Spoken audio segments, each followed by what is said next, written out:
If you've left a narcissistic or an emotionally unhealthy relationship, and now you find yourself wondering if your dating standards are too high, this video is for you. In my private practice, I've been having these discussions with clients lately, and I thought it was important to highlight it. The comments range from, am I being unrealistic? Am I being too picky? Or maybe I'm expecting too much. And honestly, what individuals are asking for is not grandiose.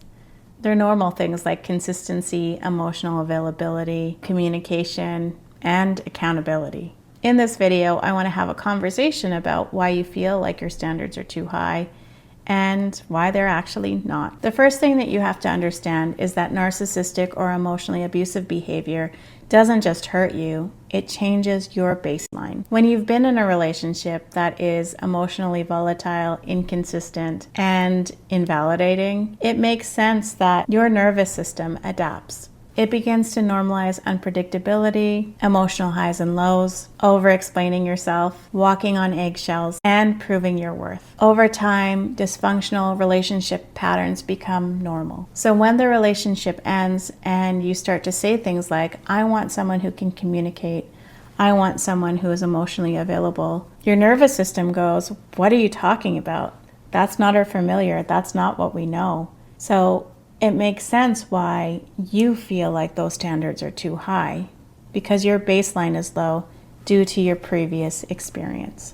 And here's where it gets even more layered. If you had those types of relationship patterns when you were younger, let's say with a parent or a caregiver, you've already been primed to have a lower baseline right from the beginning. If you grew up not having your needs met, your voice heard, or respected, it makes sense why we may have transitioned into this emotionally unhealthy relationship. It's really important to evaluate your previous patterns. Usually, this past relationship didn't start to lower your baseline. If we haven't met yet, my name is Cassandra Mullick. On this channel, we talk about healing from emotionally unhealthy relationships. I'm creating a community to support women who are wanting to heal from these types of relationships. And if you're interested, you can check out the link in the description below. Another pattern that I'm seeing with my clients is that they will go out on dates, but they don't feel satisfied by the first date. And that is because they're reminiscing about the love bombing phase of their previous relationship. And as we know, many of us have researched those patterns where there's a love bombing phase, and then there's a de-evaluation phase. When we are in a system like that, what happens is we get primed with intermittent reinforcement.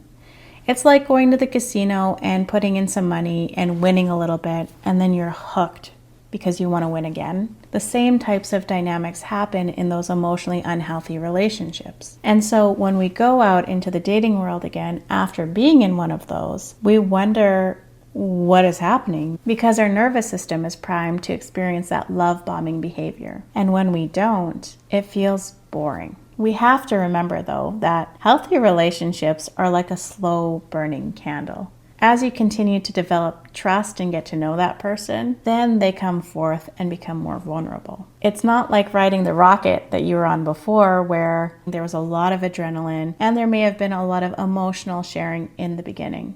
Healthy relationships are a slow ride. Underneath the question of, are my standards too high, is usually another question, which is, what if I choose wrong again? After narcissistic abuse, self-trust takes a huge hit. So you tighten your standards, you second guess them, or you swing between hypervigilance and self-doubt. You might think, if my standards are so high, it will help me to prevent pain again. But we have to remember that standards alone do not create safety. Discernment does.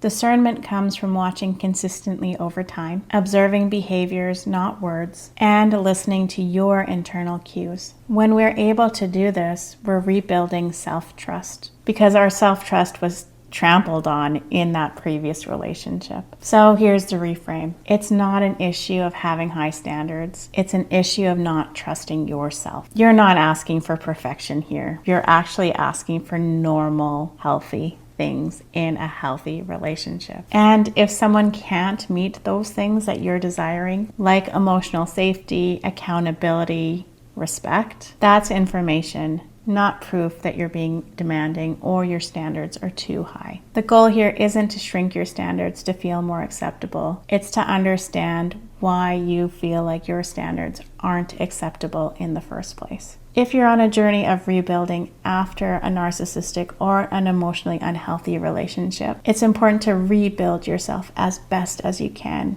And this playlist up here is here to help with that.